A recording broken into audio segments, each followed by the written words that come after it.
പലരുടെയും ലൈഫിൽ വലിയ മാറ്റങ്ങൾ കൊണ്ടുവന്നൊരു വർഷമായിരിക്കും 2025. എന്നാൽ ഇപ്പോഴിതാ 25 നമ്മളോട് വിട പറയാൻ പോവുകയാണ്.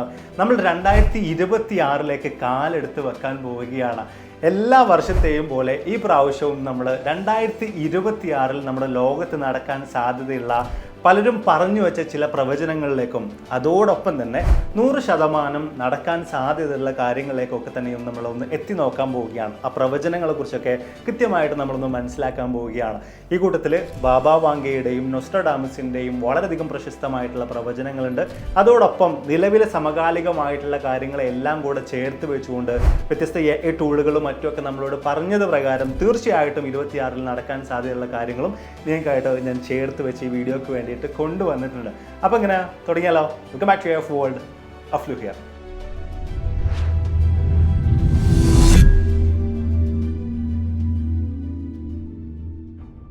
ഞാനിപ്പോൾ ഈ വീഡിയോ ചെയ്യുന്നതിന് മുമ്പ് ലാസ്റ്റ് ഇയർ 2024 അവസാനം ഡിസംബർ 23 എന്തോ ചെയ്തിട്ടുണ്ടായിരുന്ന ലാസ്റ്റ് ഇയറിലെ വീഡിയോ നമ്മൾ എടുത്തു നോക്കി. അപ്പം അതിൻ്റെ മുന്നത്തെ വർഷം നമ്മൾ ഇതേ രീതിയിൽ തന്നെ ഫ്യൂച്ചർ പ്രഡിക്ഷൻ ചെയ്തിട്ടുണ്ടായിരുന്നു. നെക്സ്റ്റ് ഇയറിൽ എന്തൊക്കെയാണ് സംഭവിക്കാൻ പോകുന്നത് എന്ന കാര്യത്തെക്കുറിച്ച് വിശദമായിട്ട് നമ്മൾ സംസാരിക്കാറുണ്ട് ഓരോ വർഷവും. സംഗതി ഒരു ഇൻട്രസ്റ്റിംഗ് ആയിട്ടുള്ള കാര്യമാണല്ലേ. ഒരുപക്ഷെ നിങ്ങൾ ചിന്തിക്കുന്നുണ്ടാവും, ഓരോ വർഷവും ഇങ്ങനെ ഈ പ്രവചനങ്ങളെ കുറിച്ച് പറയാൻ മാത്രം ഈ പ്രവചനങ്ങൾ ഇവരൊക്കെ പറഞ്ഞു വെച്ചിട്ടുണ്ടോ എന്ന്. ഞാൻ ആ കാര്യം ഒന്ന് പരിശോധിച്ച് നോക്കിയ സമയത്ത് നമ്മൾ ഈ പറയാൻ പോകുന്ന ബാബ വാങ്ക എന്ന് പറയുന്ന പ്രൊഫറ്റ് അല്ലെങ്കിൽ പ്രവചകയായിട്ടുള്ള സ്ത്രീ വർഷം 5079 വരെയുള്ള കാര്യങ്ങളെക്കുറിച്ച് ഓൾറെഡി പ്രവചിച്ച് വെച്ചിട്ടുണ്ട്. അപ്പോൾ നമ്മുടെ ഈ ചാനലും ഈ കാര്യങ്ങളൊക്കെ ഉള്ളിടത്തോളം കാലം നമുക്ക് ഇത്തരത്തിലുള്ള പ്രവചനങ്ങൾ എക്കാലത്തും കിട്ടുമെന്ന് ചുരുക്കം. മാത്രമല്ല ഇവിടെ ഞാൻ ഇതിൻ്റെ അഡീഷണൽ ആയിട്ട് ആഡ് ചെയ്തിട്ടുള്ളത് ഫ്യൂച്ചറിൽ എന്തായാലും നടക്കാൻ സാധ്യതയുള്ള ചില കാര്യങ്ങൾ വ്യത്യസ്ത AI ടൂളുകളിൽ നിന്നൊക്കെയുള്ള അഭിപ്രായങ്ങളെല്ലാം ചേർത്ത് വെച്ചിട്ടുള്ള കുറച്ച് കാര്യങ്ങളും ഈ വീഡിയോയിൽ നമ്മൾ ഉൾപ്പെടുത്തുന്നുണ്ട്. ആദ്യമായിട്ട് നമ്മൾ സംസാരിക്കാൻ പോകുന്നത് നൊസ്ട്രഡാമസിൻ്റെ പ്രവചനങ്ങളാണ്. അത് കഴിഞ്ഞിട്ട് നമ്മൾ ബാബ വാങ്കയുടെ സംസാരിക്കുന്നുണ്ട്. പിന്നീടാണ് ബാക്കിയുള്ള നമ്മുടെ റിയൽ ആയിട്ട് നടക്കാൻ പോകുന്ന കാര്യങ്ങളെക്കുറിച്ച് നമ്മൾ ഡിസ്കസ് ചെയ്യുന്നത്. ഈ നൊസ്ട്രഡാമസിനെയും ബാബ വാങ്കയൊന്നും കൂടുതലായിട്ട് നിങ്ങൾക്ക് പറഞ്ഞു തരേണ്ട യാതൊരുവിധ ആവശ്യവും ഉണ്ടാവില്ല. ലോക പ്രശസ്തരായിട്ടുള്ള പ്രവചകരാണ്. 1500കളിലാണ് നൊസ്ട്രഡാമസ് ജനിക്കുന്നത്. അദ്ദേഹം ലേ പ്രൊഫസീസ് എന്ന് പറഞ്ഞിട്ട് ഒരു പുസ്തകം, ഒരു കവിതാ സമാഹാരം പുറത്തിറക്കുകയുണ്ടായി. അപ്പം അതിലെ ഓരോ വരികളും വ്യാഖ്യാനിച്ചുകൊണ്ടാണ് പിന്നീട് നടക്കാൻ സാധ്യതയുള്ള പല കാര്യങ്ങളിലേക്കും അദ്ദേഹത്തിൻ്റെ പ്രവചനങ്ങൾ എന്നോണം പല വ്യാഖ്യാതാക്കളും പറഞ്ഞു വെക്കുന്നത്. ഇനി നേരെ ബാബ വാങ്കയുടെ കാര്യത്തിലേക്ക് വരികയാണെങ്കിൽ 13ാമത്തെ വയസ്സിൽ ഒരു ചുഴലിക്കാറ്റിൽ അകപ്പെട്ടുകൊണ്ട് അവരുടെ കണ്ണിൻ്റെ കാഴ്ച നഷ്ടമാകുന്നുണ്ട്. എന്നാൽ അവരുടെ സൈക്കിക് എബിലിറ്റീസ് ഒക്കെ തന്നെയും ഇതോടുകൂടെ ഉണരുന്നുണ്ട്. പിന്നീട് അങ്ങോട്ട് അവരാരെങ്കിലും ചെന്ന് തൊട്ട് കഴിഞ്ഞാൽ അവരുടെ ഭാവിയും അവരുടെ തലമുറയുടെ ഭാവിയും ഒക്കെ തന്നെ അവർക്ക് മനസ്സിലാക്കാൻ കഴിയുന്ന രീതിയിലേക്ക്, ഇവരുടെ മനസ്സിലേക്ക് ഒരു ചിത്രം പോലെ അതൊക്കെ തന്നെയും കാണുന്ന രീതിയിലേക്ക് ഒരു അവസ്ഥയിലേക്ക് ഇവർ എത്തുകയുണ്ടായി. അപ്പം അങ്ങനെയൊക്കെയാണ് ഇവരുടെ രണ്ടുപേരുടെയും കാര്യങ്ങൾ. ഇനി ഇവർ പറഞ്ഞു വെച്ച പ്രവചനങ്ങളുടെ കാര്യം പരിശോധിക്കുകയാണെങ്കിൽ ഹിറ്റ്ലറുടെ ഉദയമാണെങ്കിലും 2ാം ലോക മഹായുദ്ധമാണെങ്കിലും നമ്മുടെ ലോകത്ത് സംഭവിച്ച വ്യത്യസ്ത രീതിയിലുള്ള വലിയ വലിയ പ്രശ്നങ്ങളാണെങ്കിലും ട്വിൻ ടവർ അറ്റാക്ക് ആണെങ്കിലും ഇതൊക്കെ തന്നെയും ഇവർ പറഞ്ഞു വെച്ചാണ്. ബാബ വാങ്ക ഒരു കറുത്ത വർഗ്ഗക്കാരനായിട്ടുള്ള വ്യക്തി അമേരിക്കയുടെ പ്രസിഡന്റ് ആകുമെന്ന കാര്യം ബറാക് ഒബാമയുടെ പ്രസിഡൻസി വരെ കൃത്യമായിട്ടുള്ള രീതിയിൽ പ്രവചിച്ചു വെച്ചിട്ടുണ്ടായിരുന്നു. അപ്പോൾ ഇത്തരത്തിൽ ഈ കാര്യങ്ങളൊക്കെ തന്നെയും പറഞ്ഞിട്ടുള്ള ഈ പ്രവചകരായിട്ടുള്ള ആളുകൾ 2026നെ കുറിച്ച് പറഞ്ഞിട്ടുള്ള പ്രധാനപ്പെട്ട കാര്യങ്ങളിലേക്ക് നമുക്ക് വിശദമായിട്ട് കടന്നു ചെല്ലാം. അതിൽ നൊസ്ട്രഡാമസ് ആദ്യമായിട്ട് പറഞ്ഞു വെക്കുന്നത് കരച്ചിലുകൾ, വിലാപങ്ങൾ, ഞരക്കങ്ങളും കണ്ണീരും എന്ന് തുടങ്ങിയിട്ടുള്ള ചില വാക്കുകളാണ്.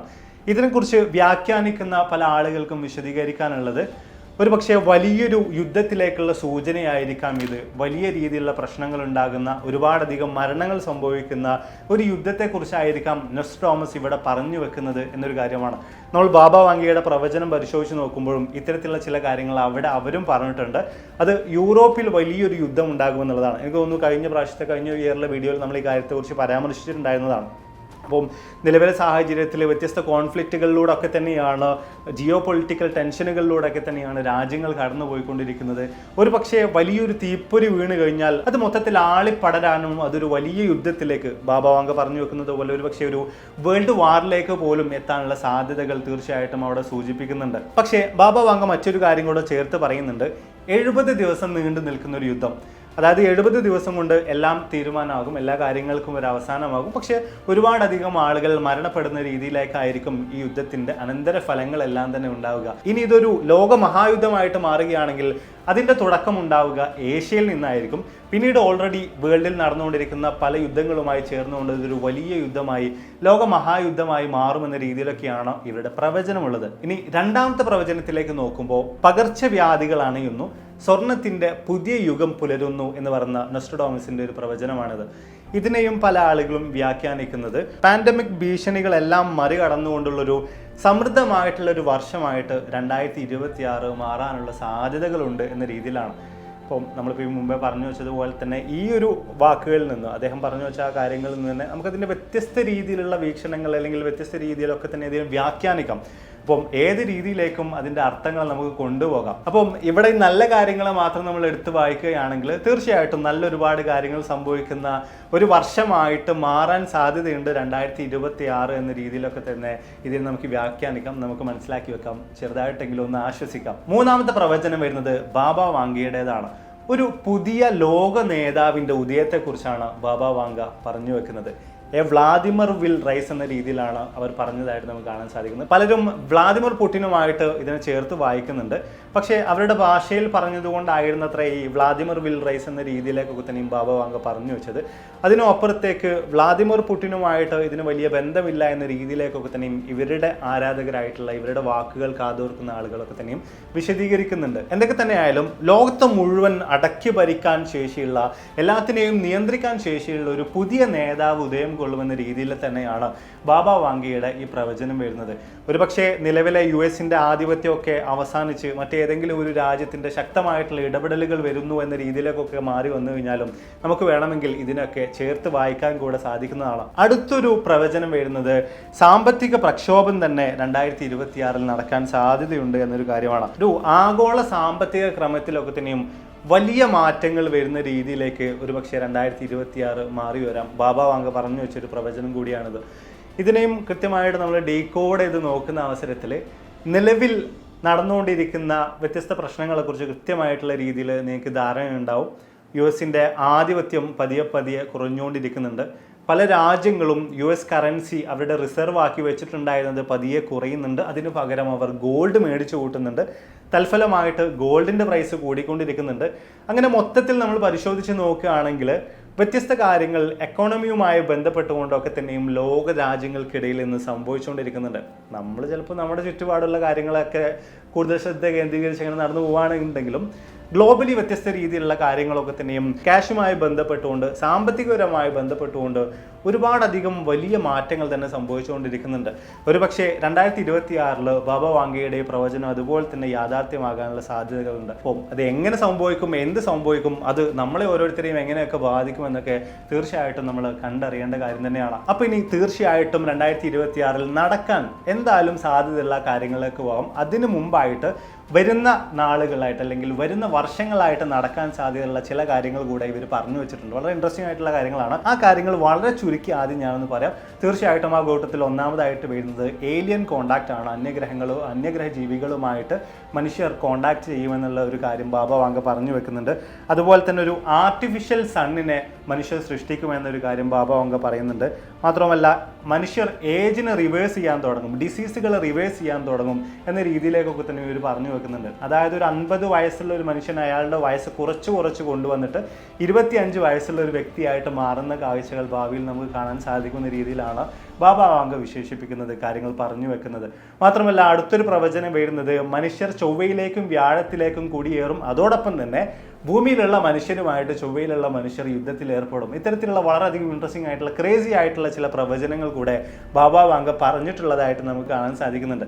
പിന്നീട് എപ്പോഴെങ്കിലും നമുക്ക് വിശദമായിട്ട് ആ കാര്യങ്ങളിലേക്കൊക്കെ തന്നെയും കടന്നു ചെല്ലാം. നമുക്ക് തൽക്കാലം ഇപ്പോൾ തീർച്ചയായിട്ടും 100% നടക്കാൻ സാധ്യതയുള്ള കാര്യങ്ങളിലേക്ക് പോകാം. ആ കൂട്ടത്തിൽ ഒന്നാമതായിട്ട് വരുന്നത് വലിയൊരു സോളാർ പവർ റെവല്യൂഷൻ തന്നെ നടക്കും എന്നൊരു കാര്യമാണ്. കമ്പാരിറ്റീവ്ലി നമ്മളിപ്പോൾ കൂടുതലായിട്ട് സോളാർ പവറിനെ പതിയെ ആശ്രയിച്ച് വരുന്നുണ്ട്. പക്ഷേ ഇവിടെയും ഈ സോളാർ പാനലുകൾ അപേക്ഷിച്ച് നോക്കുമ്പോൾ 20 മുതൽ 24% മാത്രമേ ഇതിനൊക്കെ തന്നെയും എഫിഷ്യൻസി ഉള്ളൂ. നമ്മൾ ഇത്തരത്തിൽ വലിയ സോളാർ പാടങ്ങൾ ഉണ്ടാക്കി കഴിഞ്ഞാൽ ഒക്കെ തന്നെയും അതിന് ഒരുപാടധികം ലിമിറ്റേഷൻസ് ഉണ്ട്, ഒരുപാടധികം പ്രശ്നങ്ങൾ അവിടെയുണ്ട്.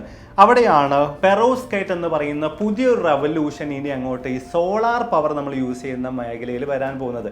അതായത് കൂടുതൽ ടെക്നോളജിയിലേക്കോ ബാക്കി കാര്യങ്ങളിലേക്കോ ഒന്നും കടക്കാതെ സിമ്പിളായിട്ട് പറയുകയാണെങ്കിൽ ഇനി അങ്ങോട്ട് ഒരുപക്ഷെ നമ്മൾ നമ്മുടെ മൊബൈൽ ഫോണിൻ്റെ കേസുകളായിട്ട് സോളാർ പാനലുകൾ ഉപയോഗിക്കാം.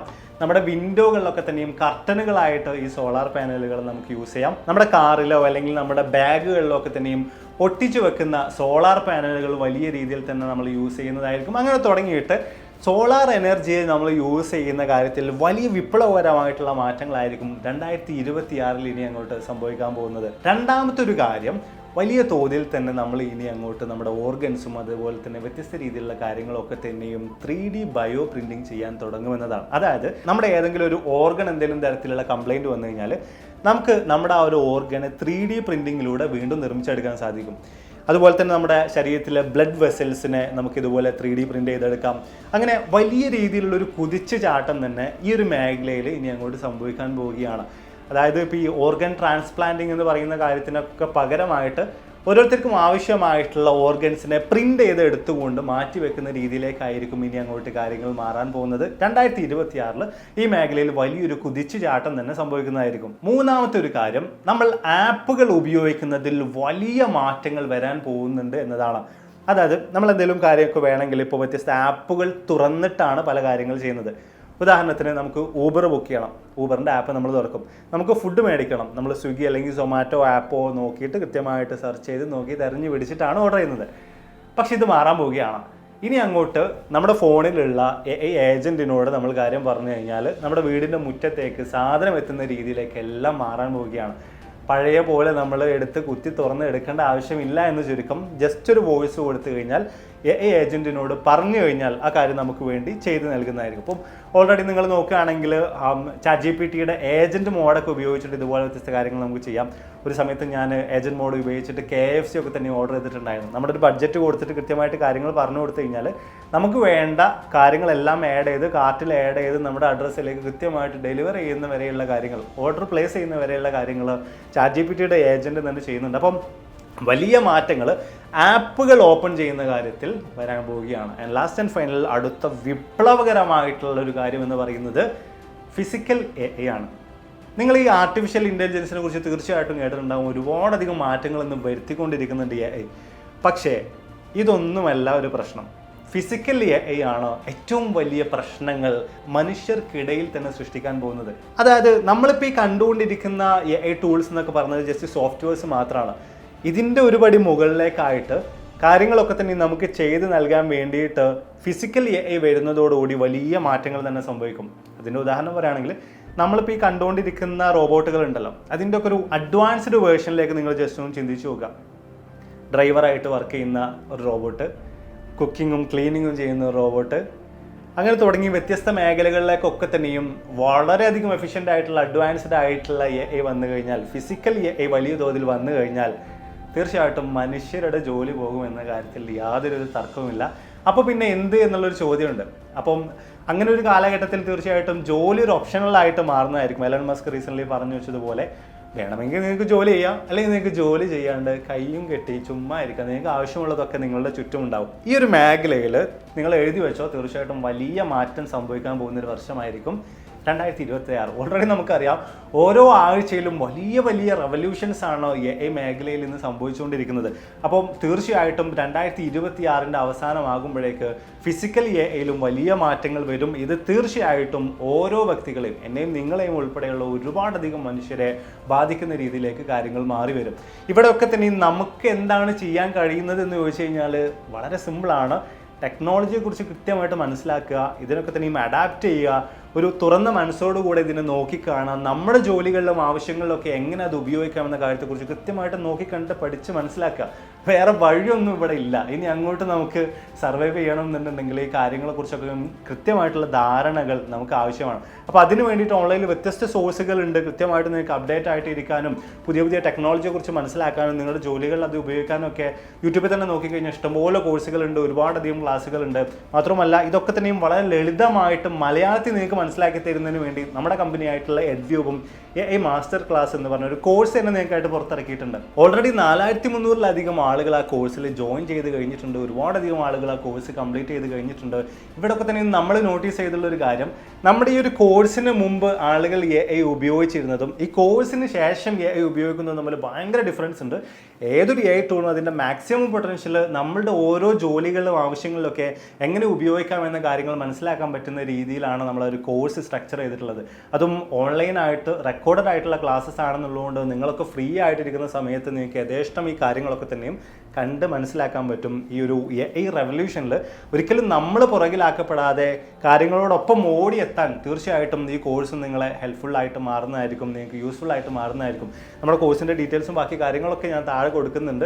തീർച്ചയായിട്ടും നിങ്ങൾക്ക് ചെക്കൗട്ട് ചെയ്ത് നോക്കാം. ഇനി ഈ കോഴ്സ് അല്ല എങ്കിലും തീർച്ചയായിട്ടും നിങ്ങൾ അപ്ഡേറ്റ് ചെയ്യാൻ ശ്രമിക്കുക, അപ്ഗ്രേഡ് ചെയ്യാൻ ശ്രമിക്കുക, കാര്യങ്ങളൊക്കെ തന്നെ പഠിച്ച് മനസ്സിലാക്കാൻ ശ്രമിക്കുക. അപ്പോൾ വളരെ കൃത്യമായ രീതിയിൽ 2026 നടക്കാൻ സാധ്യതയുള്ള കുറേ കാര്യങ്ങളെക്കുറിച്ച് നിങ്ങൾക്ക് മനസ്സിലാക്കാൻ സാധിച്ചതാണെന്ന് വിചാരിക്കുന്നു. അതിൽ തന്നെ 100% നടക്കാൻ സാധ്യതയുള്ള കാര്യങ്ങളും നമ്മൾ പരാമർശിച്ചു കഴിഞ്ഞു.